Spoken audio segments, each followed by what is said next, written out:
Di minggu ke-8 ini kita akan mempelajari tentang monitoring and optimizing. Yang pertama akan kita pelajari adalah monitoring, apa arti dari monitoring itu sendiri, dan performance monitor, salah satu tools yang bisa kita gunakan untuk memonitor database kita. Oke, sebenarnya apa gunanya monitoring itu ya?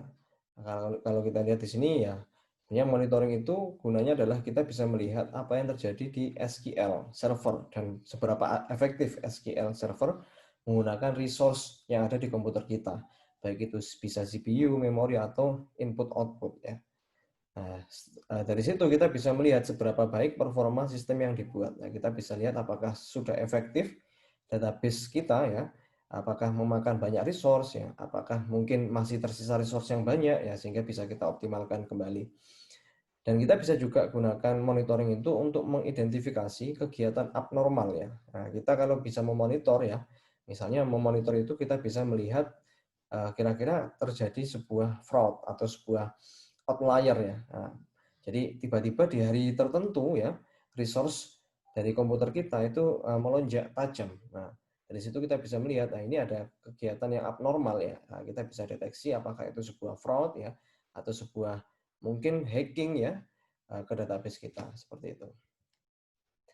Nah, untuk monitoring tools ini banyak ya. Nah, yang pertama yang akan kita pelajari adalah performance monitor. Nah, performance monitor ini merupakan salah satu tools monitoring yang disediakan oleh Microsoft Windows. Nah, jadi kita tanpa harus menginstal SQL Server ya, kita bisa akses ya performance monitor itu di sistem operasi Windows kita. Oke, jadi apa arti dari performance monitor itu sendiri ya? Performance itu merupakan kinerja ya. Jadi seberapa cepat komputer menjalankan aplikasi atau menyelesaikan tugas. Nah, secara default sudah tersedia di OS Windows ya. Faktor yang mempengaruhi kinerja sistem adalah hardware ya, CPU, memori, dan lain sebagainya. Nah, faktor lain adalah seberapa banyak aplikasi yang berjalan dalam waktu bersamaan. Nah, sehingga kalau kita bisa memonitor performance dari komputer kita, ya kita bisa ketahui kira-kira penggunaan resource dari komputer kita itu seberapa banyak ya. Dan ini kaitannya sangat berkaitan dengan hardware kita ya, atau ya resource yang kita miliki.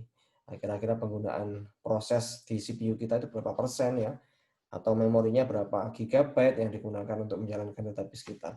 Seperti itu. Dan itu juga dipengaruhi oleh aplikasi-aplikasi yang lain ya.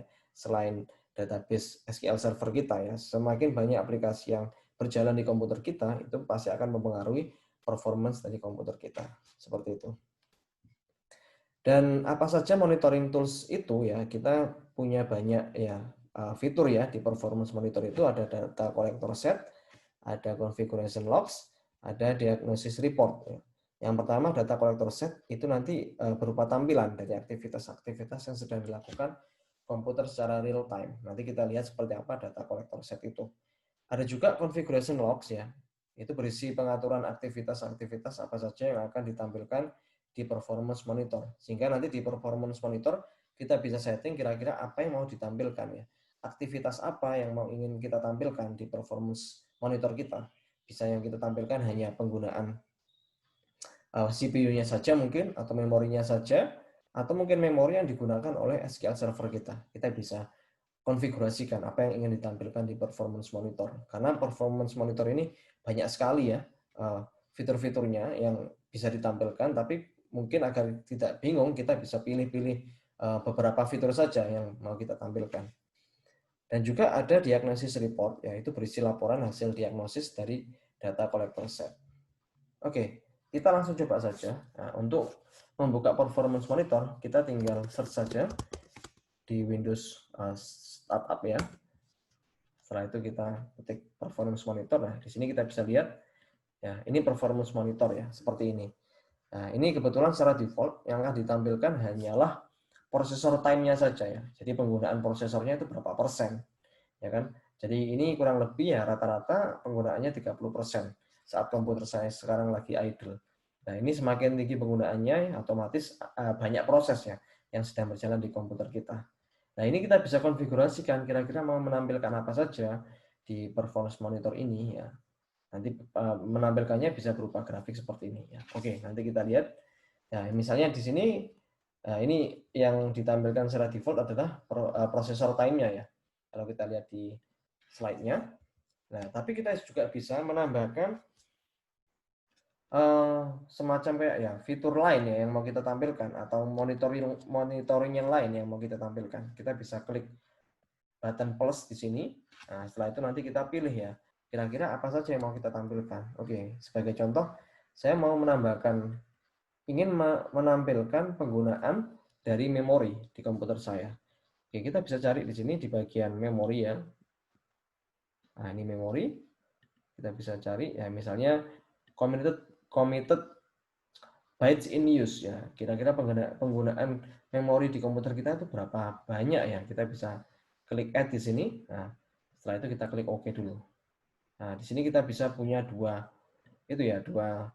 monitoring. Yang pertama ini processor time, yang kedua untuk committed byte in use. Nah, agar tidak membingungkan, kita bisa ganti ya warnanya itu. Misalnya nih saya ganti dengan warna biru misalnya. Oke, jadi ini penggunaan memori di komputer saya ya. Nah, kurang lebih berapa persen ini? 60-70% ya. Kebetulan komputer saya ini memorinya standar 8 GB. Kalau sekitar 60% ya penggunaannya ya sekitar ya 4,8 gigaan ya, mungkin seperti itu. Oke. Jadi ini bisa kita konfigurasikan, ini bisa dieksplorasi sendiri kira-kira apa yang mau kita tampilkan di sini, dan banyak sekali ya. Nah, ini memang fitur dari performance monitor ini bisa kita konfigurasikan. Nah, kita ingin menampilkan informasi apa saja di komputer kita ya, penggunaan resource apa saja bisa kita konfigurasikan di sini.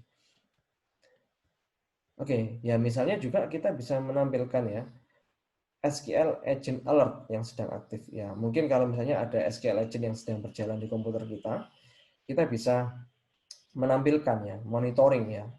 Alertnya itu apakah ada alert ya, ataupun apakah ada pekerjaan di SQL Agent kita.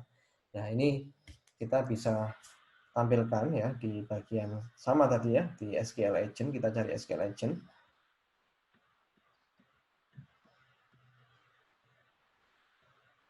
Ini SQL Agent. Kita cari, ini urut berdasarkan abjad ya. Nah, ini SQL Agent Alert. Ya. Kita tampilkan di sini.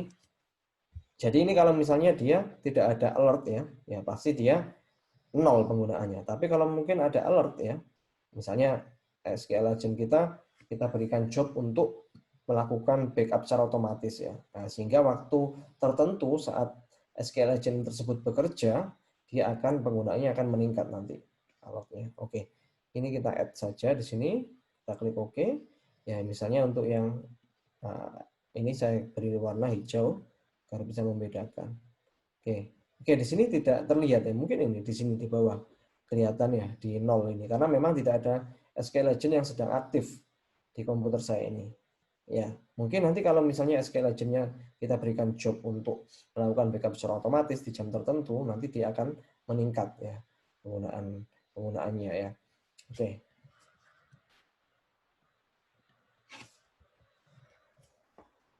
Oke, ini contohnya ya kalau kita mau menampilkan monitoring tools. Ya ini kebetulan hijaunya di atas ya. Ini mungkin waktu bikin PPT dulu ada SQL Agent yang sedang aktif ya di jam tertentu. Seperti itu. Oke, kita juga bisa setting penampilannya, bisa berupa grafik, bisa juga berupa histogram bar. Nah, ini kita bisa setting, kita klik saja langsung di sini. Nah, di sini kita bisa lihat ya, dalam bentuk histogram ya, yang mungkin lebih mudah kalau kita melihat ya. Nah, ini kalau semakin tinggi ya otomatis penggunaannya semakin banyak. Nah, ini SQL Agent-nya memang tidak aktif ya, 0 ya penggunaannya, tidak ada jadi seperti itu. Oke, selanjutnya kita juga bisa menggunakan performance monitor itu untuk membuat sebuah log ya. Nah, log itu semacam kayak history ya, history penggunaan resource di jangka waktu tertentu. Ini juga berguna untuk melihat performance dalam jangka waktu tertentu. Nah, kita bisa setting dengan pada panel kiri ya, di bagian user define ini kita klik kanan, terus pilih user define ya. Klik kanan pada user define ya, terus kita pilih new, terus pilih data collector set. Nah, isi nama kolektor, create from a template atau create manually. Oke, ini kita ikuti saja yang ada di slide ya. Jadi di bagian performance monitor, untuk membuat sebuah log melalui performance monitor, ya kita bisa gunakan fitur data collector set ya. Jadi kita pada menu data collector set, bagian user define ini kita klik kanan, kita klik new, terus kita pilih new data collector set. Ya, ini kita namai saja collector 1. Setelah itu kita pilih yang create manually.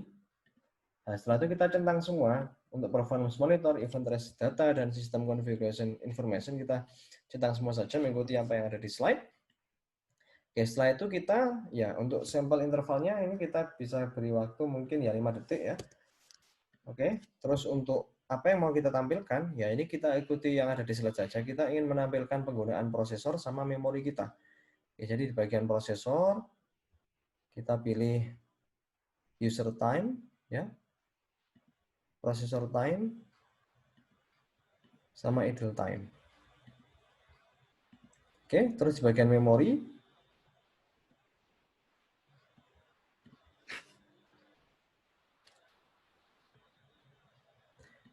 kita pilih committed bytes in use sama available M bytes.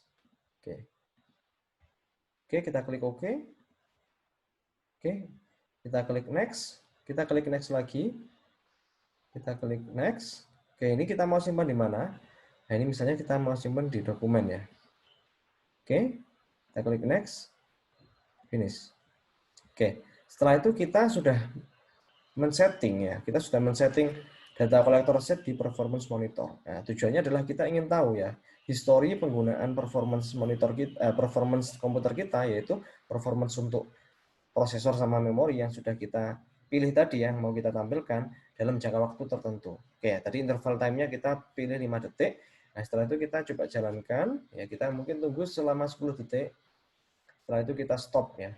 Nah, otomatis nanti kita akan bisa buka history log tersebut. Oke, mungkin kita tunggu ya, kurang lebih 10 detik. Nah, setelah itu kita stop. Nah, terus kita coba lihat ya, kira-kira log dari penggunaan memori kita sama prosesor kita itu seberapa banyak. Oke.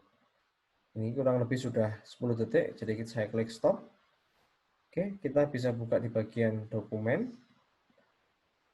Dokumen kita cari tadi, oke, ini ya. Ini karena yang dua ini saya sudah bikin sebelumnya ya untuk coba-coba, sedangkan yang ketiga ini yang terbaru. Kita lihat waktunya 12.49 ya. Oh sorry, bukan ini yang terbaru ya. Kita coba refresh lagi. Oke, ini yang terbaru ya ternyata. 13.03 ya. Oke, ini kita klik 2 kali. Oke, terus kita pilih bagian plus di sini. Ya, ini kita coba tampilkan semua saja. Add. Ini kita add ya. Oke, kita add satu-satu. Oh, ternyata sudah ya. Kalau kita klik memori sudah tampil semua ya. Bintang ini sudah mau ditampilkan semua. Yang prosesornya juga oke. Nah, ini kita bisa lihat selama jangka waktu tertentu tadi ya. Kita bisa melihat penggunaan dari prosesor, memori ya.